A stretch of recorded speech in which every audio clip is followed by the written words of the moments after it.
what's going on, guys? This is the Gospel According to Mark with a C. He is I, and I am he. Just taking some time to tell you exactly what's on my mind.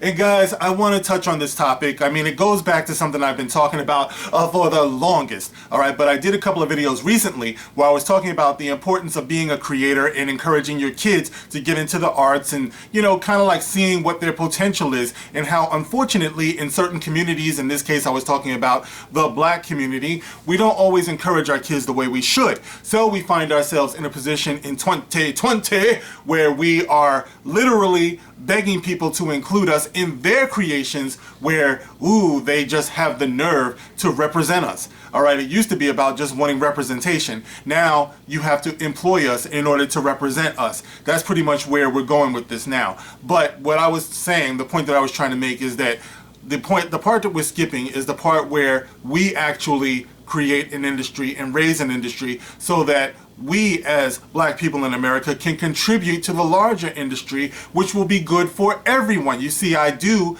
as I've said a million times, keep a humanist point of view. So the bottom line for me is always going to be, what can each of us contribute to one another to make us better? You know what I mean? Like, America is a very unique place in that we are a melting pot. So when you have all of these cultures, you would think we would get the best of each other, you know, instead of always looking for ways to separate one another. So anyway, I came across this article right here and I want to share it with you guys.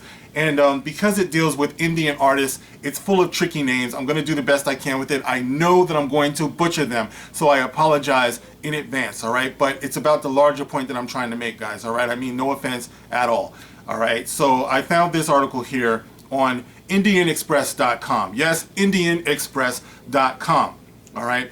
And it says here, TVF's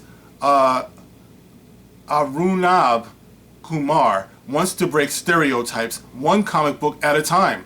It says here, with his new venture Induceverse, Arunabh Kumar and co-founders Alok Sharma and Salman Patel want to raise contemporary issues in the comic book and graphic novel format.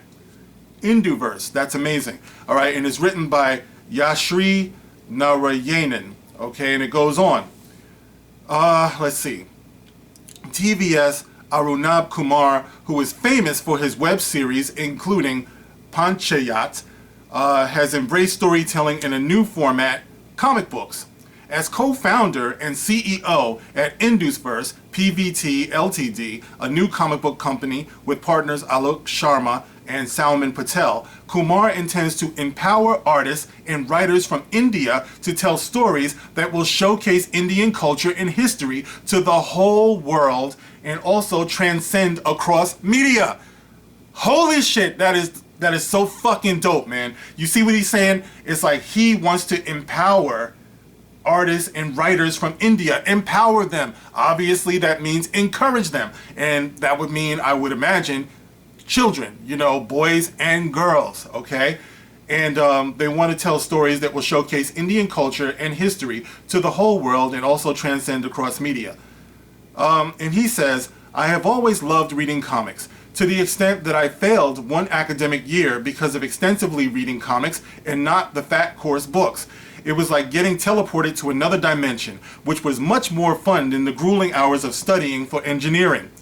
That experience of reading comics has stayed with me. I mean, how many of us can feel that? You know what I mean? I know that's how it was with me. When I was reading comics, I could be reading comics for days on end. You know, and my parents would have to get at me, you know, after me to stop. You know, I was just that far. They did such a wonderful job of like world building and transporting you to other places. So you see how you can share this with people of other cultures. You know what I mean? We all have that inside of us, you know, to want to, you know, have that escapist fantasy, you know. So he says, that experience of reading comics has stayed with me. Years later, when we were carving out new ways to tell contemporary stories at TVF, I got to evolve as a storyteller. Induceverse is just a natural progression of taking the idea of creating contemporary stories to the next level, Kumar told IndianExpress.com in an exclusive interview. It was 2016 that Kumar met Sharma, who once headed Graphic India and had even worked with the iconic homegrown brand Raj Comics. Sharma introduced Kumar to Patel, who has worked with ace Bollywood directors like Shriyam Raghavan and Ashutosh Gowariker, and international brands such as Image Comics. All right. Once again, apologies, guys. You know what I mean? This is not my native tongue, obviously. I butcher English, so you can imagine me talking, like other names and stuff from different cultures. During a chance meeting with Alok Sharma, we talked about how the Indian comic book culture was almost dying. And what I liked the most about Salman Patel was his desire to create the best looking comic books from India, said Arunab. Together, the trio was looking at a revival of the comic book scene in India. The number of comics sold compared to the 80s might be very less, and the audience now has many different choices available for entertainment. The comic book culture in India is going through a slow yet steady revival. The audience may be limited, but there is a vibrant range of comics being created by indigenous creators. That is so exciting, said Patel. I said that is so exciting, okay? Patel didn't say that. I said it. It was me, all right? Who works as the chief design officer and is an illustrator. All right, that's great. According to Kumar, the core idea behind Indusverse, which was launched in February 2020, this year, is to establish a studio that will bring to life contemporary stories that are ambitious and entertaining. We want our books to be like the entire season of a show and are aiming at 100 pages or more for each. That's amazing, man. I tell you, man. Comic book artist and CCO, that's Chief Creative Officer Sharma, believes the medium's advantage is phenomenal. Comics are the most democratic medium where creators can tell stories in a vivid range of genres and subjects with no limit to their imagination. Well, listen, if that's the case in India, I definitely envy you, because that is not the case anymore in America. In the United States, everything has to be passed by the thought police. Everything is about condescension. Everything is about thought policing. And if you are doing your comics with the freedom, and that's ironic because in America we call ourselves the land of the free. But in India, with all of the things that go on there politically, I'm not getting in your business, but if you can actually have the artistic freedom to create comics and only have your imagination as a limit, then I applaud you and I envy you and I say rock on. Do it, do it, do it. Go on and do it. Do it. Do it till you're satisfied, whatever it is. Do it. Do it till you're satisfied, my man. And strike while the iron is hot, because I'm telling you, the thought police is out there for all of us. That's a huge advantage for readers to explore tales created by the most fertile minds around. Imagine that. Meanwhile, among their first offerings is a box set entitled Year Zero. The first issue from the set of 3, #The Beginning, is about a female superhero based in Goa or Gao who fights for nature. Created by Kumar and writer-actor Lian Singh, it pays tribute to the late fashion designer Wendell Roderick's environmental efforts. Now you see, it's obviously it's a girl, it's a female hero that it's based on, all right? But if they are only limited by their imagination, I would imagine there's not much virtue signaling going on, and identity politics, and the imagination killers, assassinators that we have here in the States, because that's what that is. It's like when you're too concerned with virtue signaling and politics and stuff like that, it kills imagination, because all you're doing is trying to create in a landmine. And that's what we've created for our artists here. I'm sorry, don't mean to be too preachy. It says his efforts to save the 200-year-old mango tree or 100-year-old chapel in Colvale were so inspiring that we decided to include him in his crusade as a character in our first comic book, said Kumar. That's amazing. While the second, Outrage, has a Dalit character. The third, Stunt, features a minority protagonist. Being a visual medium, comics and graphic novels act as a boost to the imaginations of our readers. Our themes, characters, settings are all relatable to the current generation, commented Kumar. All right, I'm going to wrap this up. It's a long article, but I did want to read it, guys, because of what it illustrates and the example here. You know what I mean? I don't like to rush, all right, although I do talk fast. While comics come into existence for mainly delivering an entertaining reading, watching experience to its audience with funny stories, gag-based ideas, eerie and sci-fi ideas, it has evolved into a medium to tell stories in its own unique way, says Patel. But can graphic novels and comics hold out a universal appeal? Our audience is everyone who would like to read such stories regardless of age and gender. Thank you. I mean, is it just me? Are you guys feeling this, man? Are you feeling the liberation that these people have here? Some of the themes are more suited for kids above 13 years. Nowadays, many instances, see, in other words, they're not going to take the easy out of saying it's just for kids, so make it as stupid as you want.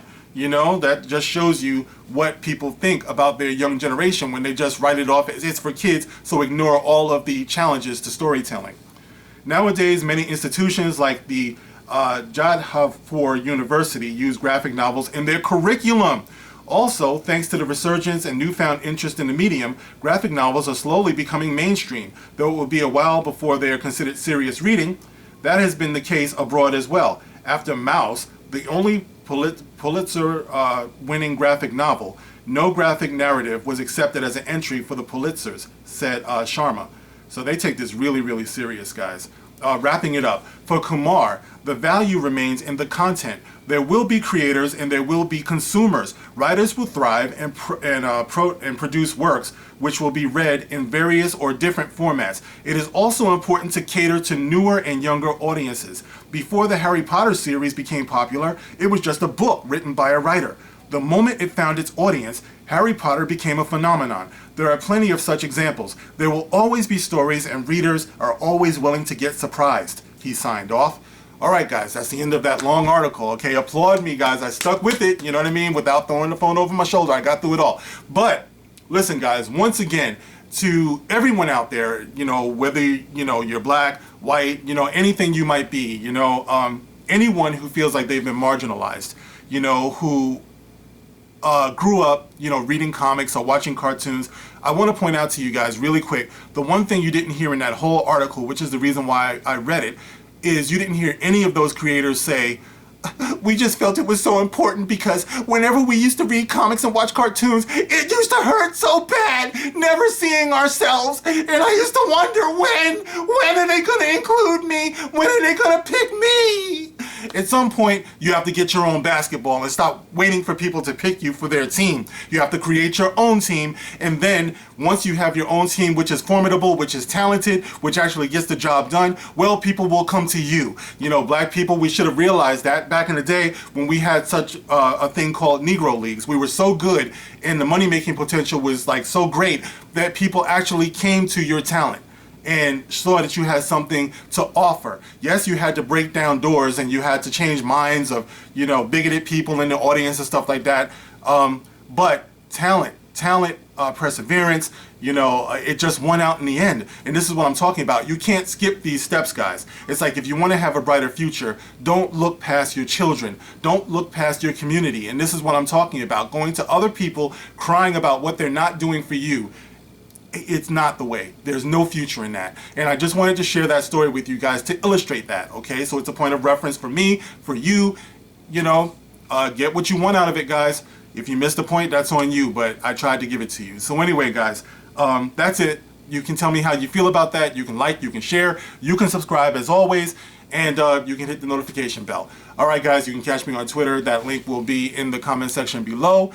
And I'll catch you on the next one, guys. This is The Gospel According to Mark with a C. Rock on.